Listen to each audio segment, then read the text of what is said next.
Un homme commence à partir quand les reproches se répètent.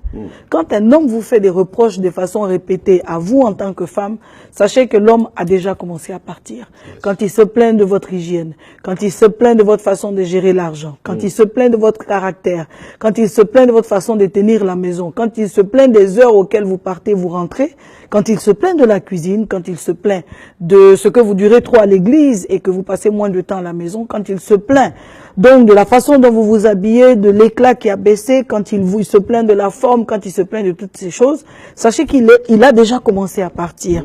Bien des fois, on ne se rend pas compte. On se dit, il parle trop, il se plaint trop, il est trop exigeant. Mais dans chaque exigence se cache réellement la faiblesse d'un homme. Mais il y a plusieurs façons aussi de partir, Pasteur Im. Il y a partir en partant physiquement, et il y a partir en étant là, mais n'étant plus là. C'est-à-dire qu'il est là, mais son cœur, son esprit, ses sentiments, ses plaisirs, ses joies sont ailleurs. Et bien des fois, justement, c'est ça qui est difficile. Parce qu'on le voit là, mais on ne l'a plus. Il est devenu un peu comme insaisissable. Il est là juste de corps. Mais à l'intérieur de lui, tout ce qu'il y a qui le fait, en réalité, est déjà parti. Voilà. Et donc, les circonstances de départ sont souvent liées à des malaises. L'homme n'est plus à l'aise par rapport à une mauvaise sexualité. Il y a aussi ça. La sexualité est devenue fade, c'est devenu maintenant quelque chose de monotone. Il n'y a plus de plaisir dans le visuel parce que quand on parle de sexualité, avant qu'elle ne soit un échange, elle est d'abord visuelle, elle est donc verbale. Et il n'y a plus rien de bon qui passe. Il y a plus d'attirance. Il n'y a plus de bons mots. Il n'y a plus de beau dessous, il n'y a plus d'entretien du corps, il n'y a plus de valeur, même que l'épouse est en train de démontrer. Et quand l'homme s'habitue donc justement à tout ce qui est fade, il commence à partir. C'est chaque jour qu'il faut vous montrer encore plus aimante. C'est chaque jour qu'il faut vous montrer plus compréhensive, plus attentive, plus proche de lui, plus près de ses préoccupations. C'est chaque jour que vous devez vous montrer que vous partagez ses passions, que vous êtes au cœur de ses besoins. C'est chaque jour qu'il faut se montrer donc une partenaire qu'il découvre d'un point de vue sexuel, une amie qui découvre d'un point de vue donc de votre capacité à l'écouter, à l'épauler, voilà, à communiquer, une partenaire d'un point de vue à le soutenir dans les moments difficiles, parce que ça peut arriver aussi qu'un homme traverse des moments difficiles. Il y a aussi l'environnement qui peut jouer avec le départ d'un homme. Donc, vous en faites un peu trop parce que votre conjoint tient à vous, il insiste et il reste, mais pour Vassi, il y a eu un environnement qui a dit non, tu la gardes pas. Et l'environnement, ça peut être la belle famille, ça peut être les amis, ça peut être le milieu professionnel où on se dit non, tu es en train de péter un câble, écoute, tu ne peux pas rester avec cette femme. Et à force, ça finit donc par arriver. Donc, les circonstances de départ, il y a tout ça. Il y a des choses qu'on sent, qu'on voit venir, il y a des choses qui s'imposent à nous. L'homme est sensible. L'homme est sensible. Quand il voit Ève, Adam s'écrit, il n'attend même pas que Dieu qui a créé Ève lui présente Ève. Il s'écrit, voici. C'est lui donc finalement qui présente Ève à Dieu qui l'a créée. Voyez. Donc pasteur, c'est ça. Parfois on est tellement donc familier dans le couple qu'on ne fait plus d'efforts et l'homme s'attache à quelqu'un de proche. On ne le sent pas partir. Il y a aussi le facteur spirituel. Un homme peut être envoûté par une autre femme. Un homme peut être séduit.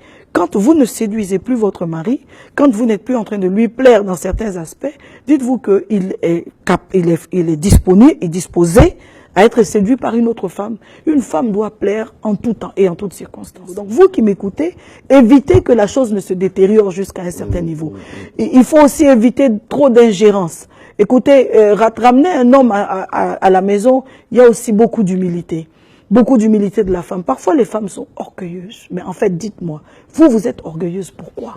Quel est le problème qui vous rend aussi orgueilleuse, madame? Même que vous ayez un salaire, même que maintenant vous ayez donc un bulletin de salaire, même maintenant que vous ayez les moyens, même que vous ayez commencé à construire une maison, même que vous ayez des économies jusqu'à un certain niveau, même que vous portiez des sacs de valeur. Dites-moi, la question, c'est pourquoi est-ce que vous vous sentez obligé de défier votre homme? Beaucoup de femmes sont irresponsables. Donc, dès l'instant qu'il y a des problèmes, plutôt que de chercher les solutions, donc elles passent leur vie au téléphone à raconter aux femmes des amis de leur mari, aux amis de leur mari, à chercher des gens pour régler le problème à leur propre place. Donc quand elle essaie avec les amis que ça ne passe plus, elle essaie maintenant avec les pasteurs.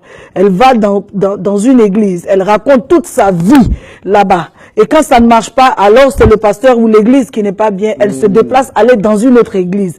Et d'église en église, et donc toute la ville a la vie de ton mari. Alors la chose que tu dois savoir, ça dégoûte. Les choses que ton mari te reprochait, pour lesquelles il est en train de partir, il faut abandonner ça. Ensuite, la chose, quand l'homme s'attache déjà à une autre femme, il faut avoir le courage d'observer cette femme. Les femmes sont bien des fois peureuses. Pasteur, il faut observer cette femme et trouver quelle peut être la raison pour laquelle mon mari à moi peut être en train de vouloir s'attacher à cette femme. Il y a forcément... on a cette attitude de femme. Oh, elle vaut rien, elle n'est pas belle. Oui, elle n'est pas belle, mais il est en train de s'attacher à elle. C'est ça. Ou elle n'a pas ma forme. Elle n'a pas ta forme, mais il est en train de s'attacher à elle. Donc le problème n'est plus que physique. Il y a la tension, il y a la douceur, il y a toutes ces choses. Oui. Donc, vous êtes des femmes prétentieuses. Vous êtes des femmes qui étaient en Afrique, qui étiez humbles, et lorsqu'on vous a aidé, votre mari vous a aidé, vous a fait venir en Europe, et que maintenant vous avez un salaire, vous avez une maison, vous zappez d'une chaîne à une autre, vous êtes devenus des femmes prétentieuses à cause d'un salaire, à cause de sacs à main que vous portez, à cause donc de quelques vêtements de marque que vous portez. Mais le mariage n'a rien à voir avec les marques. Le mariage a à voir avec le caractère. Le mariage a à voir avec la maturité, avec la sagesse de la femme. Le mariage a à voir aussi avec la consécration de la femme à Dieu. Si vous n'êtes pas une épouse consacrée, vous ne saurez pas ramener. Une femme peut influencer son mari au changement. Une femme peut emmener un homme qui était frivole à devenir un homme posé. Une femme peut emmener un homme qui était porté sur l'extérieur et tout le temps dehors à devenir un homme qui aime son intérieur. Mais donc, il faut refaire l'atmosphère de l'intérieur.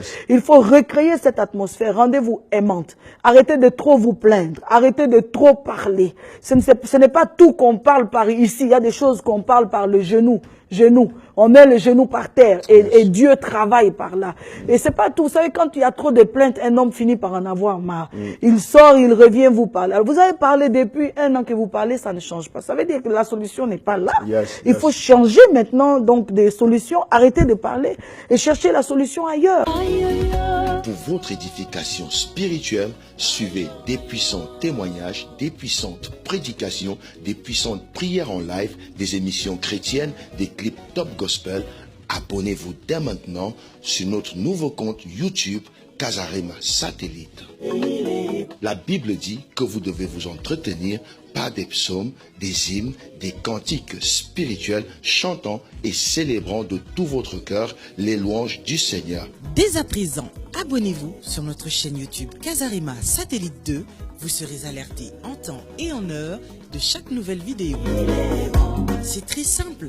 En un clic, vous êtes abonné. Sa bonté est insondable. Sa fidélité. Pour recevoir toutes nos vidéos en temps et en heure sur vos téléphones portables, tablettes, ordinateurs, n'hésitez pas de faire sonner la cloche de notification. Ainsi, vous serez informé en temps réel sur toutes nos publications. Et vous ne raterez aucune de nos vidéos.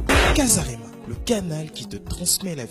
Casarema, la chaîne qui t'emmène dans la présence de Dieu. Alors, abonnez-vous massivement. Sa bienveillance.